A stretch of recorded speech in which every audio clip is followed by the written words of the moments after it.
I watched as the first excavator clawed into the earth, a mechanical monster ripping apart the shoreline of my family's lake.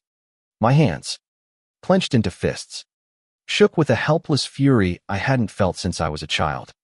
HOA President Karen Milligan, a woman who had weaponized suburban politeness into a form of psychological warfare, stood there, a triumphant smirk plastered on her face, directing the chaos with the flick of a wrist.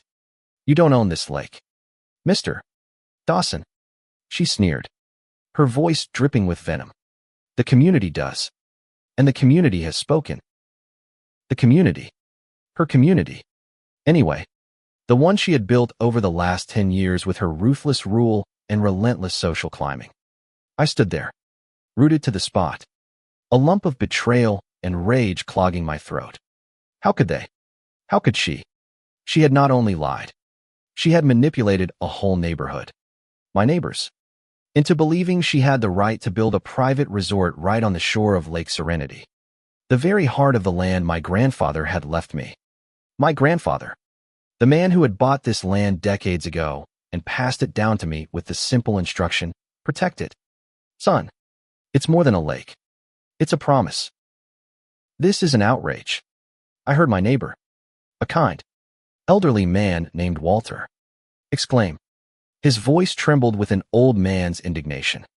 But Karen simply dismissed him with a flick of her perfectly manicured hand. "Walter, please. You know the bylaws.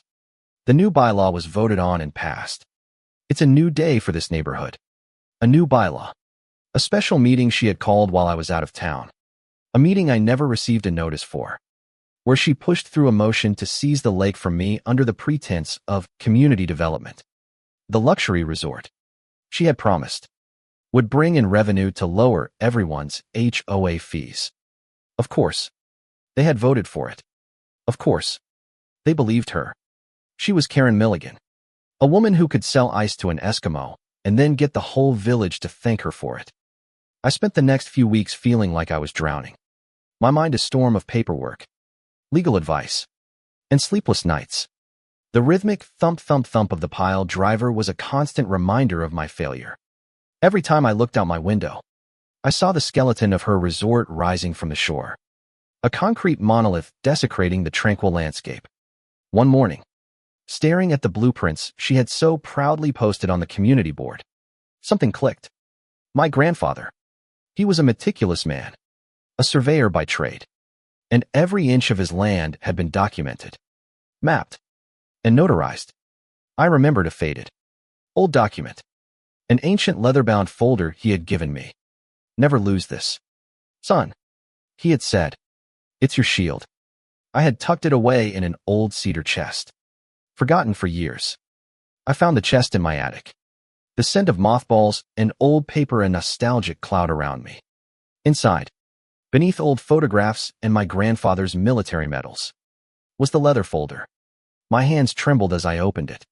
Inside, nestled between old maps and deeds, was a single, hand-drawn plat map. It was a masterpiece, a testament to his life's work. What caught my eye, however, wasn't the lake. It was a tiny, almost imperceptible detail. A small, shaded area on the map, labeled with a single, cryptic note, "The Reserve." I cross-referenced it with the official property deeds. And there it was, a small, 5-foot strip of land, running along the entire southern border of my property, between the HOA land and my grandfather's original plot. He hadn't just sold the land. He had carved out a secret, unrecorded easement. He had built a tiny, almost invisible buffer. Why? A question echoed in my mind.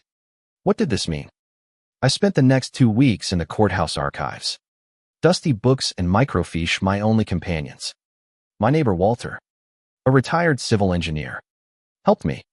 "Your grandfather," he said, shaking his head in admiration, "was a genius. A goddamn genius. We found it. The original land plat for the entire development, filed in the 1970s. It showed a critical flaw, a legal loophole that Karen, in her haste and arrogance, had completely missed. The original developer, my grandfather's friend, had sold the development land to the HOA with one crucial clause. All future developments touching the lake would need to use a single, pre-existing access point to the public road. This access point, as it turned out, was the 5-foot strip of land my grandfather had reserved. It's an easement, a right-of-way, but only he, or his heirs, can grant access to it. Walter explained, his voice hushed with awe. He's trapped them. The entire resort's access road is built on your land. Dawson, I felt a jolt of electricity run through me. It wasn't just my property line she had crossed. It was my grandfather's legacy. It was a trap, a slow-burning revenge waiting for the right moment. The confrontation was epic, a scene straight out of a movie. I stood in front of the HOA board, the leather folder clutched in my hand, a confident smile on my face for the first time in weeks. Karen, a lioness in her own little jungle, was holding court. She was telling the board how ahead of schedule they were, how they were going to start selling resort units next month. Just one more thing, I said, my voice cutting through her monologue like a knife. I'd like to present a motion. The room fell silent.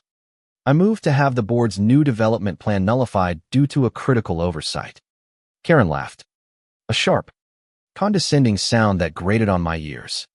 On what grounds? Mr. Dawson, don't you see? You have no grounds. This is a public resort. I unrolled the plat map onto the table.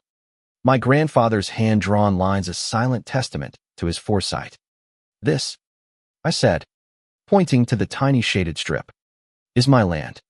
This, I said, pointing to the resort's access road on the blueprints, is also my land.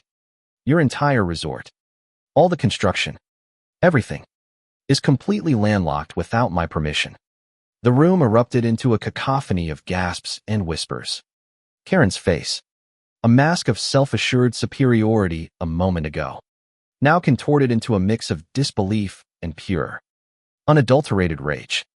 That's impossible, she shrieked, her voice cracking. That's a lie. But the documentation, the legal precedents, and the original deed were all there, laid out for everyone to see. The meeting devolved into chaos. Karen, in her blind fury, screamed and threatened lawsuits, her carefully constructed facade crumbling before my eyes. The board, my neighbors, once her loyal subjects, now looked at her with a mix of suspicion and horror. The truth, in all its brutal clarity, was out. She hadn't just taken my land. She had committed fraud. She had promised a resort she had no legal right to build, using a document she had clearly not vetted. The HOA, now facing a mountain of legal trouble and financial ruin, was forced to act. They voted unanimously to strip Karen of her title, to halt all construction, and to open negotiations with me.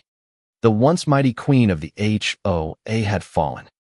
The legal battles that followed were long and arduous, but with the help of a brilliant lawyer and Walter's expert testimony, we prevailed. The court ruled in my favor. The HOA had to not only cease all construction, but also compensate me for the use of my land. And since their development was now a landlocked monstrosity, a half-finished resort with no road in or out, they had no choice but to sell it to me. The price, a pittance, a fraction of what they had spent. The HOA was broke, a cautionary tale for all other neighborhoods. My grandfather's revenge, a slow-burn masterpiece, was complete.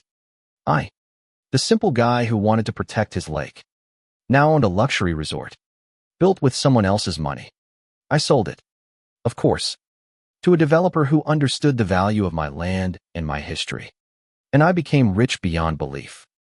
But what of Lake Serenity? I used the money to create a foundation, a trust to ensure the lake, and the land around it, would be protected for generations to come. It would never again be a victim of greed. As for Karen, she was disgraced. Her perfect little life a shattered mirror. Her family moved away, a whisper on the wind, leaving a void where her reign once was. Sometimes, I still drive by her old house, a quiet sigh escaping my lips. Was it worth it? Karen, was the power, the control, The endless need to be right.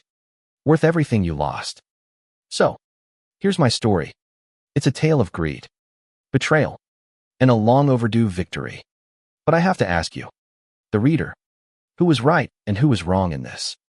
Was it my grandfather, with his silent, ingenious trap? Was it me, for taking advantage of the situation? Or was it Karen, whose greed was her ultimate downfall? The lines seem blurry, don't they? I'd love to hear your thoughts.